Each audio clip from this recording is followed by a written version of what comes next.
Bismillahirrahmanirrahim. Assalamualaikum warahmatullahi wabarakatuh. Hai anak-anak, selamat pagi. Bagaimana kabar anak-anak hari ini? Semoga selalu dalam keadaan sehat ya.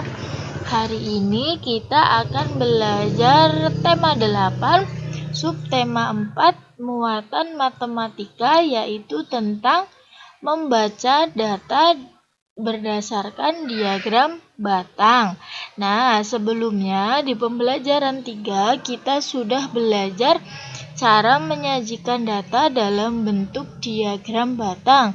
Sekarang kita akan mencari atau mengetahui hal-hal yang dapat disajikan atau yang dapat ditemukan dalam diagram batang. Nah, jadi ketika kita menjumpai diagram batang, kita akan lebih mudah membaca diagram batang. Nah, beberapa hal yang dapat kita ketahui dari diagram batang itu, yang pertama ada data tertinggi. Nah, data tertinggi ini adalah data yang paling banyak. Untuk data terendah adalah data yang paling sedikit atau jumlah data yang paling sedikit. Atau yang ketiga ada selisih antar nilai data. Nah, untuk selisih ini merupakan hasil pengurangan antar dua data ataupun lebih. Yang keempat, jumlah antar nilai data. Nah, jumlah antar nilai data ini berarti jumlah antar dua data ataupun lebih. Untuk yang terakhir, nomor 5 ini adalah jumlah seluruh data. Nah, ketika ditanyakan atau ketika ingin mengetahui jumlah seluruh data, maka kita menjumlahkan semua data yang ada pada diagram batang. Nah, di sini Bu Guru punya contoh diagram batang tentang data jenis alat kebersihan yang dibawa siswa. Nah, di sini disajikan dalam bentuk diagram batang. Untuk yang angka-angka ini merupakan banyak alat yang dibawa. Nah, ini ada 2, 4, 6, 8, 10, 12. Ini merupakan jumlah alat yang dibawa.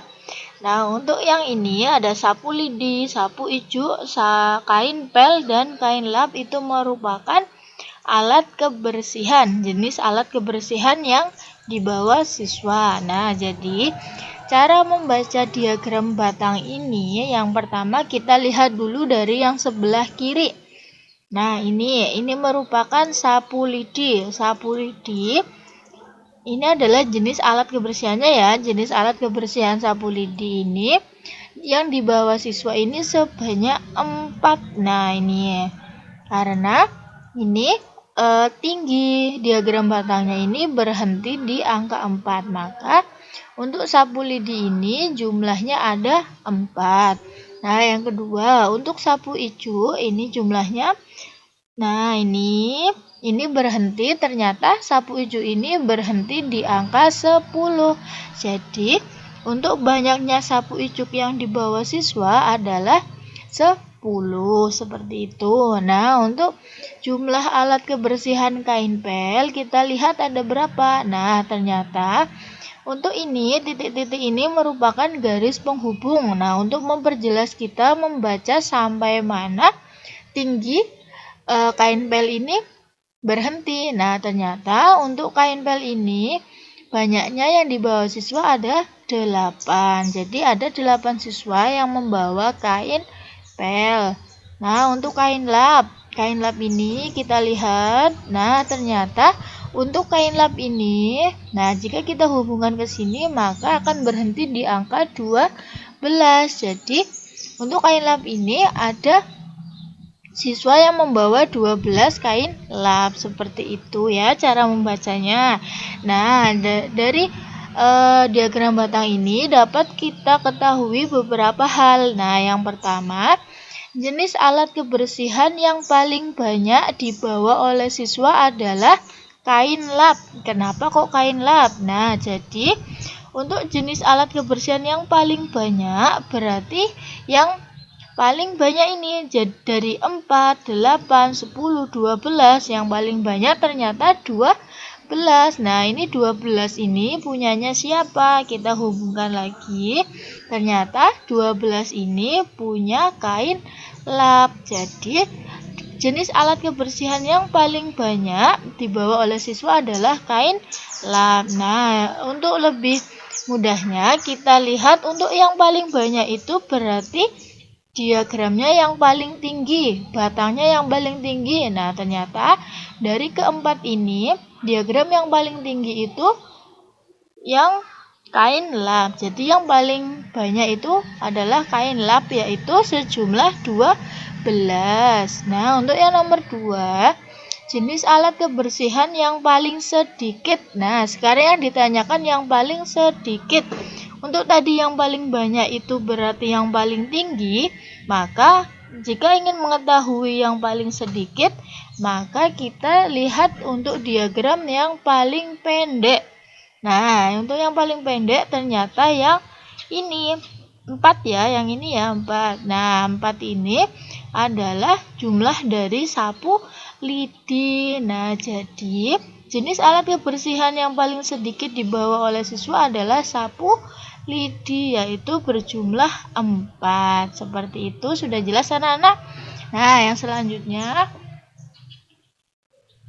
Nah, untuk nomor 3, selisih banyak sapu lidi dan sapu ijuk yang dibawa siswa adalah. Nah, kita lihat dulu yang ditanyakan adalah selisih.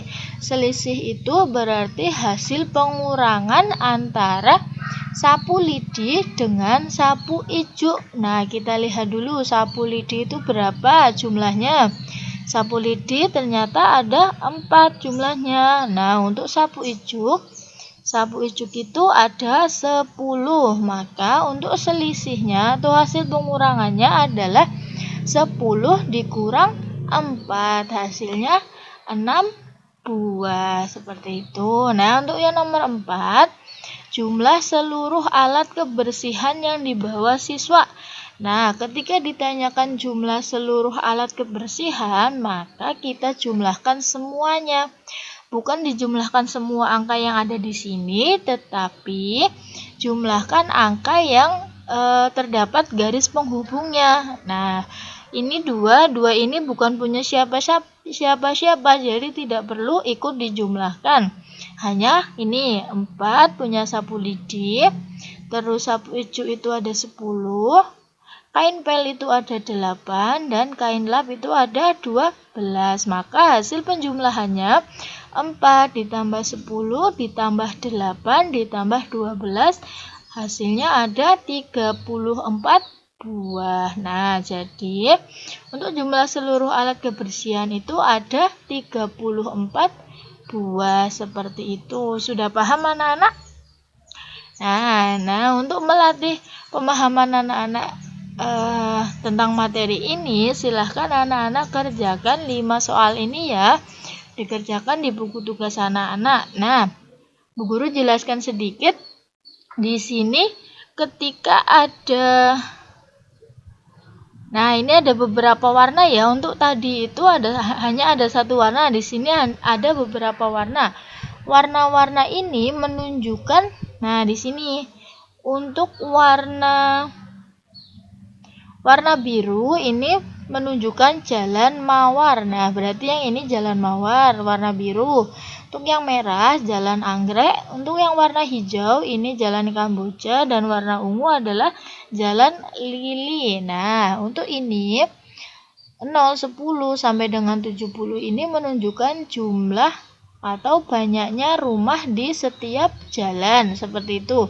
Nah, di sini kita lihat. Untuk contoh tadi ada garis penghubungnya, tapi untuk yang ini tidak ada garis penghubungnya. Nah, kita lihat dulu dari jalan lili, kita lihat naik ya. Nah, ternyata ini berhenti di angka 60. Jadi, untuk jumlah rumah atau banyaknya rumah di jalan lili ada 60 seperti itu. Nah, ketika ini seperti untuk yang warna biru adalah jalan mawar. Jalan mawar ini ketika kita tarik ke atas, ternyata ini ada di antara 30 dan 40. Berarti angka yang ada di antara 30 dan 40 dan membagi keduanya itu berarti 35 di sini ya. Untuk jalan mawar berarti 35 untuk banyaknya rumah. Nah, sama juga untuk jalan anggrek, untuk yang warna merah ini, jalan anggrek kita tarik ke sini. Ternyata ada di antara 40 dan 50. Jadi banyaknya rumah di jalan anggrek itu ada 45 seperti itu karena ada di tengah-tengahnya. Seperti itu ya. Nah, silakan anak-anak kerjakan 5 soal ini sebagai tugas hari ini. Apabila nanti ada kesulitan, boleh ditanyakan ke Bu Guru. Bu Guru akhiri ya. Wassalamualaikum warahmatullahi wabarakatuh.